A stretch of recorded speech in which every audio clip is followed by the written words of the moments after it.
আসসালামু আলাইকুম। ফ্রিল্যান্সিং শিকার 10টি কার্যকরী ধাপ নিয়ে আজকের এই ভিডিওতে আলোচনা করব। আশা করি শেষ পর্যন্ত সাথেই থাকবেন। দেখুন, আপনি সিদ্ধান্ত নিয়েছেন যে ফ্রিল্যান্সিং শিখবেন। এখন সর্বপ্রথম আপনাকে যে কাজটা করতে হবে সেটা হচ্ছে আপনাকে একটা নিশ বা একটা সাবজেক্ট ঠিক করতে হবে। মানে আপনি কোন কাজ শিখে কোন স্কিল অর্জন করে আপনি ফ্রিল্যান্সিং শিখবেন।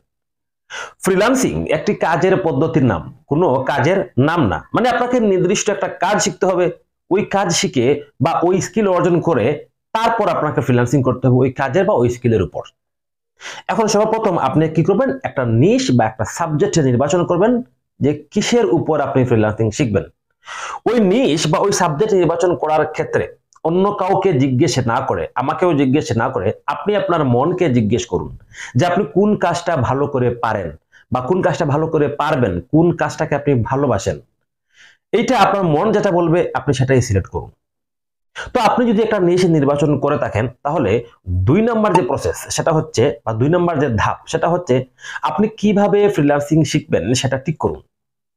মানে আপনি ইউটিউব ভিডিও দেখে দেখে ফ্রিল্যান্সিং শিখবেন না কোথাও কোর্স করে ফ্রিল্যান্সিং শিখবেন সেটা ঠিক করুন। তো আপনি যদি ফ্রিল্যান্সিং সম্পর্কে অনেক কিছু জেনে থাকেন, মানে ফ্রিল্যান্সিং এর বেসিক জেনে থাকেন, ধরেন আপনি অনেক দিন থেকে ইউটিউবে ঘাটাঘাটি করেন, হ্যাঁ, আপনি ফ্রিল্যান্সিং নিয়ে ব্লগ পড়েন, আপনার একটা ধারণা আছে, সার্চ করার এবিলিটি আছে, তাহলে আমি বলবো কোথাও আপনাকে কোর্স করতে হবে না। আপনি ঘরে বসে শুধুমাত্র ইউটিউব ভিডিও দেখে দেখে, ব্লগ পড়ে, ওয়েবসাইট ঘাটাঘাটি করে ফ্রিল্যান্সিং শিখতে পারবেন। আর যদি আপনি ফ্রিল্যান্সিং এ একদম বেসিক হন, মানে আপনি এর আগে তেমন ঘাটাঘাটি করেন নাই, ফ্রিল্যান্সিং সম্পর্কে তেমন কিছু জানেন না, তাহলে আমি বলবো আপনি কোথাও কোর্স করেন। সেটা অনলাইন কোর্স হতে পারে, অফলাইন কোর্স হতে পারে। 3 নম্বর যে ধাপ নিয়ে আলোচনা করবো সেটা হচ্ছে কম্পিউটার কেনা। তো মোবাইল দিয়ে ফ্রিল্যান্সিং হয় না, আমি ব্যাখ্যা করেছি এর আগে অনেকগুলা ভিডিওতে। তো এই ভিডিওতে তো ব্যাখ্যা করব না, আমি বলবো আপনি যদি ফ্রিল্যান্সিং করে ক্যারিয়ার বিল্ড আপ করতে চান তাহলে মোবাইলের চিন্তা বাদ দিয়ে আপনি একটা কম্পিউটার কিনে ফেলেন। আপনার যদি খুব ভালো কম্পিউটার কেনার সামর্থ্য না থাকে তাহলে আপনি 10 থেকে 12 হাজার টাকা দিয়ে একটা সেকেন্ড হ্যান্ড, মানে পুরাতন একটা কম্পিউটার, ডেস্কটপ অথবা ল্যাপটপ আপনি কিনতে পারবেন। যদি আপনি ডেস্কটপ কিনেন 10 থেকে 12 হাজার বা 15 হাজার টাকার মধ্যে একটা পুরাতন ডেস্কটপ পেয়ে যাবেন ভালোর মধ্যে মোটামুটি।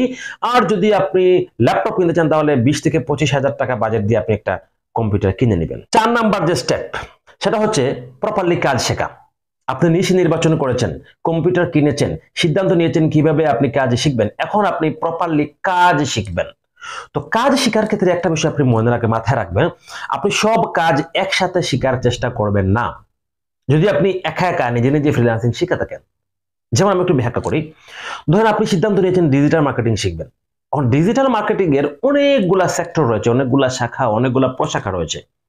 যেমন ধরেন social media marketing, social media advertising, তারপর হচ্ছে আপনার on page SEO, of page SEO, local SEO, technical SEO, হ্যাঁ, তারপর আরো অনেকগুলো সেক্টর রয়েছে। Lead generation, data entry, email marketing, তারপর সিপিএ মার্কেটিং, অ্যাফিলিয়েট মার্কেটিং, এসবগুলা আপনার ডিজিটাল মার্কেটিং এর আন্ডারে পড়ে। তো সবগুলা কাজ যদি আপনি একসাথে শিখতে চান তাহলে আপনি কোনো কাজই ভালো করে শিখতে পারবেন না। আপনি যদি নিজে নিজে ফ্রিল্যান্সিং শিখেন তাহলে আমি বলবো আপনি প্রথমত এই যে এতগুলো সেক্টর বললাম, এই সেক্টরের মধ্যে যে কোনো একটা কাজ শিখেন। ধরেন এসইও, আপনি প্রথমে এসইও শিখেন শুধুমাত্র। যখন আপনি প্রপারলি এসইও পারবেন, ভালো করে এসইও করতে পারবেন, তখন আপনি অন্য একটা সেক্টরে যাবেন। এইভাবে আপনি একটা কাজ শিখে আর একটা কাজে যাবেন, একটা কাজ শিখে আর একটা কাজে যাবেন, একসাথে সবগুলো কাজ শেখার চেষ্টা করবেন না। 5 নম্বর যে ধাপ সেটা হচ্ছে গিয়ে প্রোফাইল আপডেট করা। প্রোফাইল বলতে আপনার যে সোশ্যাল মিডিয়া সাইটগুলো রয়েছে আমি সেগুলোকেই বোঝাচ্ছি।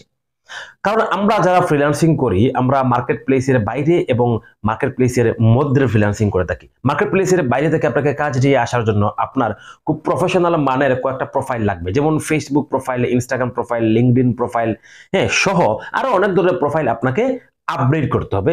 তো আপনি যদি ফ্রিল্যান্সিং করতে চান তাহলে আপনি ইউটিউবে ভিডিও দেখে দেখে অথবা ঘাটাঘাটি করে আপনি কয়েকটা সুন্দর প্রোফাইল আগে আপডেট করে নেবেন। 6 নম্বর যে প্রসেস সেটা হচ্ছে গিয়ে মার্কেট প্লেসে অ্যাকাউন্ট করা। আপনি কাজ শিখেছেন, ফ্রিল্যান্সিং কোথায় করবেন? আমি একটু আগেই বলেছি যে মার্কেট প্লেস অথবা মার্কেট প্লেসের বাইরে। এখন মার্কেট প্লেস বলতে এমন কতগুলো ওয়েবসাইট রয়েছে যেখানে আপনি অ্যাকাউন্ট করবেন কাজ করার জন্য, আপনার যে ক্লায়েন্ট রয়েছে সে এখানে অ্যাকাউন্ট করবে কাজ করানোর জন্য। মার্কেট প্লেসের মধ্যে জনপ্রিয় কিছু মার্কেট প্লেস হচ্ছে 5বার, আপওয়ার্ক, ফ্রিল্যান্সার, পিপল পাওয়ার, গুরু, এই মার্কেট প্লেসগুলো ছাড়াও আরো অনেকগুলো মার্কেট প্লেস রয়েছে। তো আপনার 6 নম্বর কাজ হবে এই মার্কেট প্লেসে আপনার অ্যাকাউন্ট তৈরি করা খুবই প্রফেশনালি ভাবে। 7 নম্বর প্রসেস হচ্ছে গিয়ে আপনার ইংরেজি শেখা। ফ্রিল্যান্সিং করার জন্য আপনাকে মোটামুটি ইংরেজি জানতে হবে। এই ইংরেজি নিয়ে অনেকেই কনফিউশনে আছেন যে আমি কতটুকু ইংরেজি জানবো। ফ্রিল্যান্সিং শেখার জন্য আপনাকে একজন ইন্টারমিডিয়েট লেভেলের স্টুডেন্ট যে পরিমাণ ইংরেজি জানে ঠিক ওই পরিমাণ ইংরেজি জানতে হবে। কোনো কিছু পড়ে ইংরেজিতে তার বাংলা অর্থ আপনাকে বুঝতে হবে। আপনি কাউকে ইংরেজিতে লিখে বোঝাতে হবে। এই পরিমাণ যদি ইংরেজি আপনি জানেন তাহলে আপনি ফ্রিল্যান্সিং করতে পারবেন। এখন আপনি যদি এই পরিমাণ ইংরেজি না জানেন, আপনাকে ফ্রিল্যান্সিং এ আসবেন না? না, আসুন।